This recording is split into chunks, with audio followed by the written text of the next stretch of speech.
Good evening and thank you for joining us. I'm Cash Matlock. The National Weather Service has officially rated yesterday's tornado in Pickens County as an EF2 with wind speeds of up to 134 miles per hour. With that being said, yesterday's storms are officially gone, but the cleanup efforts are just beginning. Our DeAndrea Turner went to Pickens County today where those affected by the tornado are relying on help from neighbors to move forward. She joins us with more on the story. But overall, we're going to survive it.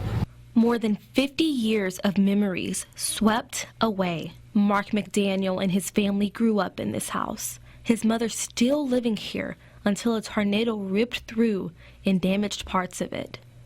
And then it hit about fast as it left. The force of the wind caused the roof to cave in some rooms.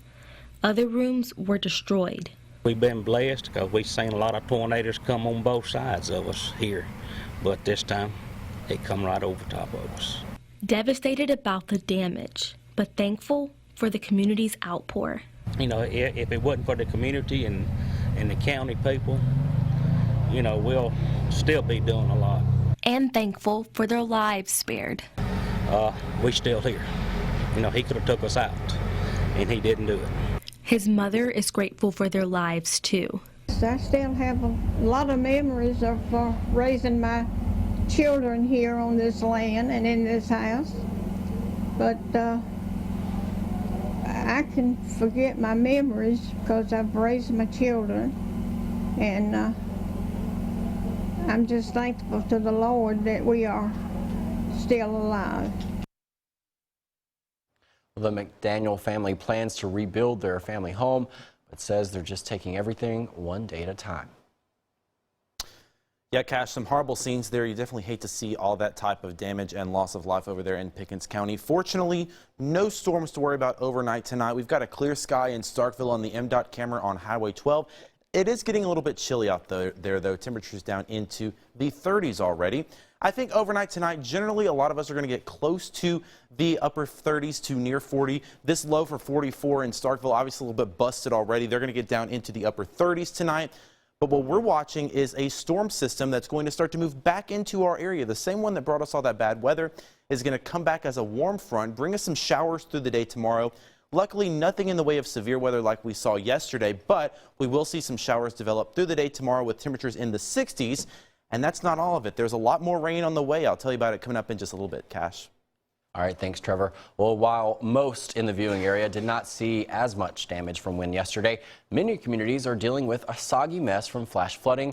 High water shut down roads and even rushed into some homes. WCBI's Tyler Hull talked to a local EMA director about the flooding. Like Tippahall, Lowndes, and Chickasaw counties all saw their share of flooding yesterday. But rising water is always a problem for some communities when we get a lot of rain at one time. And this happened a lot recently. Chickasaw County EMA Director Linda Griffin says there are specific areas her department keeps an eye on when the heavy rain comes. We have people stationed all over the county that keep a watch on the roads, and there are those certain ones that are going to flood, the flash flood we call. Griffin says they put safety first and immediately take precautions when the water starts to rise. In the meantime, we try to, if needed, we'll shut that road off either with barriers or emergency vehicles temporarily till the flood waters go back down and make it safe to cross again. Griffin says when it comes to putting out barricades, timing is everything. For one thing, you can't see exactly how deep the water is, and with the racing water, you don't know if the roadway under that water has been compromised and it may just give away. You don't really know what you're driving on, if it's a stable structure or not. Though most of this round of high water has gone down, Griffin knows it will happen again, and she wants people in Chickasaw County and other areas to remember one critical rule. I mean, we preach, turn around, don't drown, but I still don't think people realize the danger of racing water. Tyler Hull, WCBI News. Well, if you live in an area that has been affected by flooding, please drive cautiously, especially during the overnight hours where water could be covering roadways and may not be visible. A boil water notice has been issued for residents in Crawford until further notice. The notice was issued around 2:30 a.m. this morning. Representatives with the town say The notice was issued after a break in the main water line. The Mississippi Department of Health advises you to not drink any tap water while under a boil water notice. Do not use tap water to make ice during a notice, and always remember to boil tap water for at least 1 minute before using it. Well, dozens gathered at Zuber Park in West Point this afternoon for an MDOC rally. The rally focused on prison reform, with many of the guest speakers discussing poor living conditions among state prisons like Parchman. Many in attendance have friends or family members who are currently in prison or have spent time there in the past. Ward 5 Selectman Jasper Pittman says change starts with voting.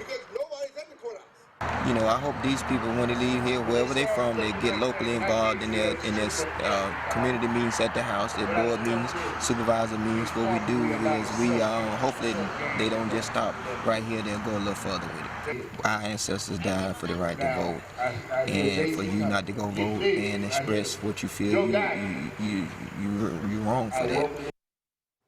Well, other guest speakers included Defense Attorney Scott Colomb and Representative Sheck Taylor.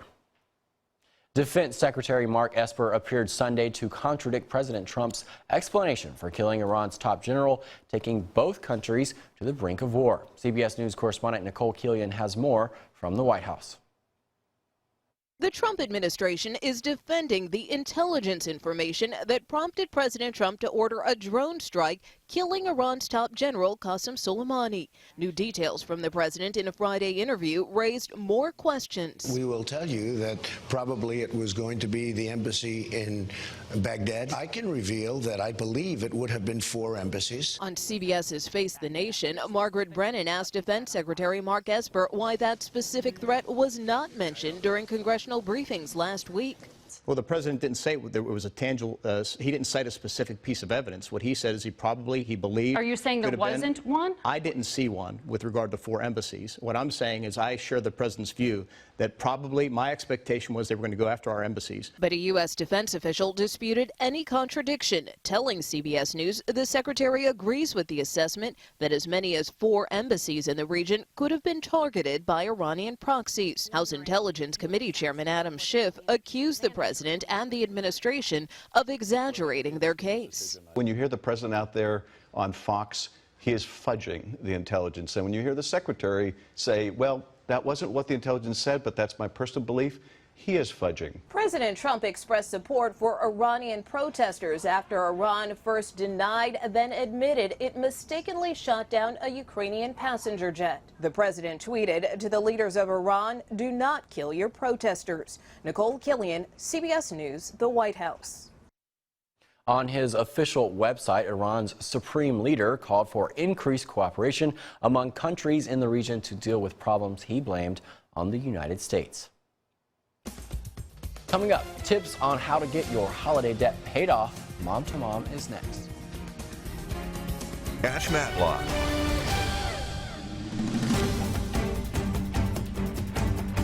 Welcome back, everyone.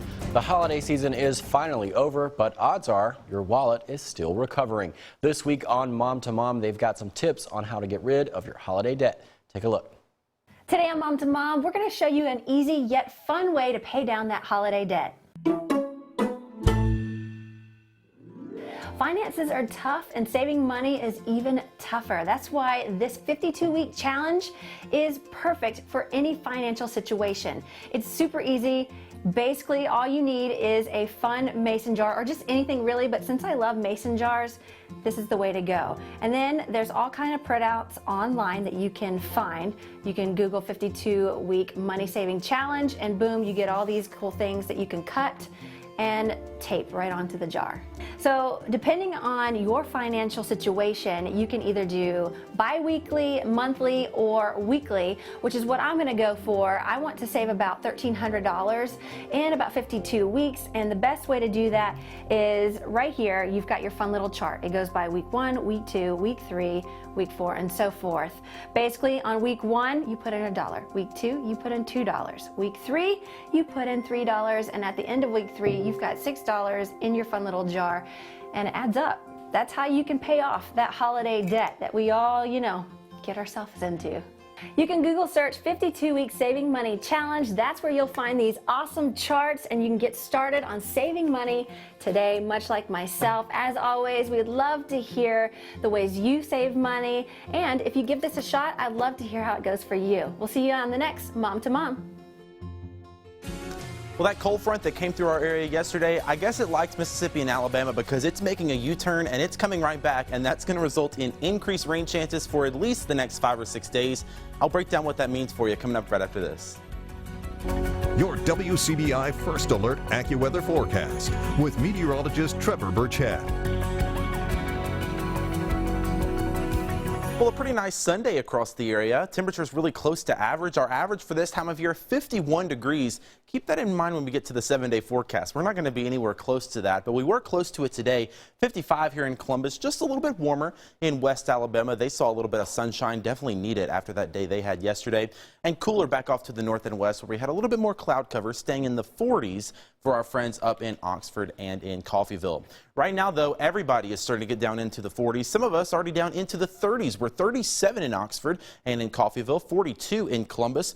We're sitting at 44 here in Columbus, and we're still a little warmer. Some of that sunshine still trying to burn out of the ground from the day. 49 for us in Aliceville, Alabama. So overall, chilly for the evening, and temperatures will continue to go down from here. Now, I mentioned that severe weather threat, and really for the last 3 days, the entire country has been plagued with severe weather. So this system started all the way back in Texas. And as we put this into motion, you can see this plethora of storm reports basically covers up the entire map. 656 reports of damaging wind gusts from Texas all the way up into New York and Washington, D.C., 19 tornadoes and 23 reports of hail across the country in the last 3 days. And of course, one of those tornadoes hit pretty close to home to us here in West Alabama. The Pickens County tornado touched down right near Saps, and of course, as we know, came through the community of Settlement, crossing over Alabama 86, lifting off just before it crossed Highway 82 there before Reform and Coal Fire. Officially rated today as an EF2 with winds of 134 miles an hour. And unfortunately, as we already know, 3 fatalities confirmed with this storm in Settlement and 7 injuries. Of course, our thoughts continue to go out to our friends over in Pickens County after that storm. Luckily, finally a good weather day. We needed it after that day on Saturday. Plenty of blue sky and sunshine across the area. Temperatures staying very comfortable, I would say, for this time of year. And there's some of that cloud cover continuing to filter in. Here's our system that brought us all that bad weather. Notice it's gone stationary. It's not moving forward much.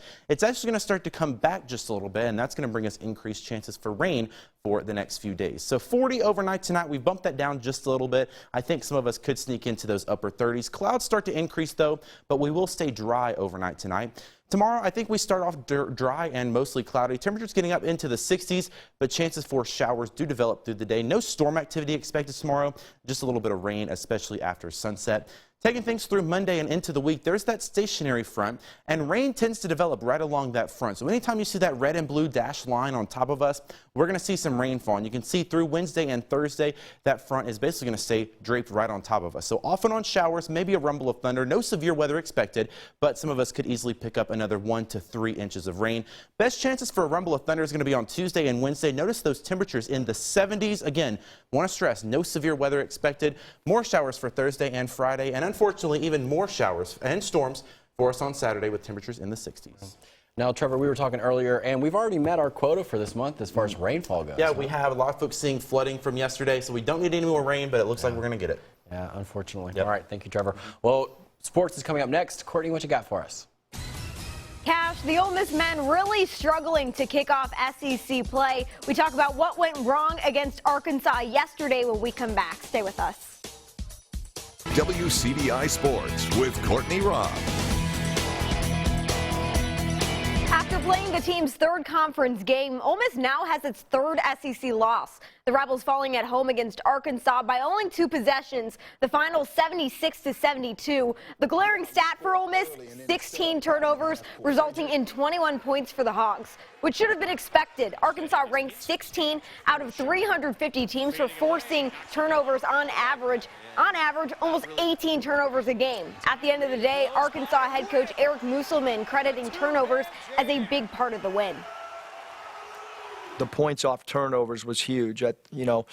Some teams are, beat you on the glass. Like we're beating teams off creating turnovers and having that be a huge margin for us based on our aggressive defense.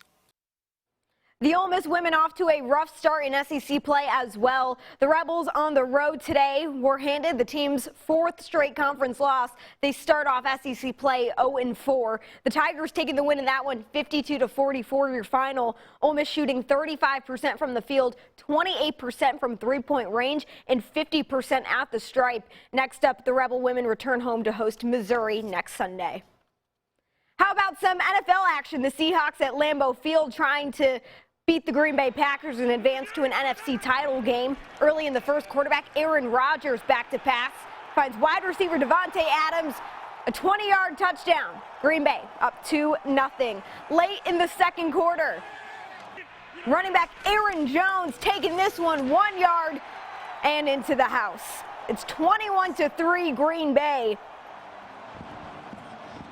Second half, early in the third, quarterback Russell Wilson finds wide receiver Tyler Lockett on 4th and 1 for a short gain down to the 1. That sets up this next play. Running back Marshawn Lynch taking it in 1 yard. It's 21-10 Green Bay, still in the lead. Midway through the third, Rodgers finds Adams, cuts, and takes it 40 yards to the house. The touchdown puts Green Bay up 28-10. Third quarter winding down, Wilson hits Lockett. The 7-yard pass for the touchdown, and it's a 28-17 game. Early in the fourth, Wilson floats one to Lockett. Gets hit hard on the tackle, but hangs on, and that leads to this next play. Lynch again with the 1 yard carry into the end zone to make it a 28-23 game with Green Bay still in the lead. However, the Seahawks unable to pull off the comeback. The Packers win 28-23, and they will play the 49ers in the NFC Championship game. The Tennessee Titans punched the team's ticket to the AFC Championship. Find out who the Titans will meet, the Chiefs or the Texans, when we come back. Stay with us. Welcome back. The Houston Texans taking on the Kansas City Chiefs in the AFC divisional matchup. Early in the first quarter, 3rd and 1, quarterback Deshaun Watson fires a 54-yard pass to wide receiver Kenny Stills. Wide open into the end zone he goes. Touchdown, Houston up 7-0. A few minutes later, 4th and 6, linebacker Barkevius Mingo blocks the punt. Quarterback Lonnie Johnson on the 10-yard return to the end zone. Touchdown, Houston. The Texans up 14-0 in a blink. Chiefs wide receiver Tyreek Hill fumbling the punt here. The Texans recover and take over late in the first. And that ensuing drive for Houston, Watson throwing a 4-yard pass to tight end Darren Fells. 21 unanswered points for Houston. In the first quarter, it's 21-0 Texans. Second quarter, 11 minutes to go. The 31-yarder from kicker Kiami Fairburn is good. Right through the uprights. Houston leading 24-0. Next drive, Chiefs. Wide receiver McCole Hardman takes the punt. And man, does he take the punt right up the gut. 58 yards before they're able to stop him. And luckily for the Chiefs, that would lead to some points. 1st and 10, quarterback Patrick Mahomes throws to running back Damian Williams. A 17-yard touchdown, the Chiefs on the board. It's 24-7 Texans. Under 9 1/2, 4th and 4, Texans attempt the fake punt. However, safety Jay Reed stopped just short of the first down line. Next drive, Chiefs, 8 minutes in the half. Mahomes finds tight end Travis Kelce. 5-yard touchdown. Texans still up 24-14 after that one. Ensuing drive, Houston wide receiver DeAndre Carter on the return. 21 yards. Then fumbles the ball. Chiefs recover, take over. 6.5 to go in the second. Mahomes scrambles, throws to Kelce. 6-yard touchdown. A 3-point game. Texans up 24-21. And under a minute in the half, 3rd and goal. Mahomes out of the pocket. Throws to the end zone. A 5-yard touchdown to take the 28-24 lead before halftime by Kelsey. And in comeback fashion, the Kansas City Chiefs dominate the Texans 51-31. Your final to earn a place in the AFC title game. Kansas City and the Tennessee Titans will match up in Arrowhead Stadium for the AFC Championship next Sunday at 2 p.m. That's it for sports. We'll have more for you when we come back. Stay with us. A Playboy tortoise could put the late Hugh Hefner to shame. He got around a lot and played a big role in making sure his subspecies doesn't go extinct. His name is Diego, and he's at least 100 years old. His unstoppable libido is credited as a major reason for the survival of his fellow giant tortoises. And that's on the Galapagos Islands. Diego and 14 other male tortoises in the breeding program helped boost the population to more than 2,000. But the Galapagos National Parks, well, that service believes that Diego is now the patriarch of about 40% of that population. Guys, that is interesting. Okay, so you're telling me that 14 other turtles also helped restore the population, and Diego is over here getting all of the credit. We all know it's Diego. We all know it's Diego. You know what? I can't say anything about it. That was. I'm personally offended for all of the other turtles. Thank you guys so much for watching. We'll see you back here tomorrow.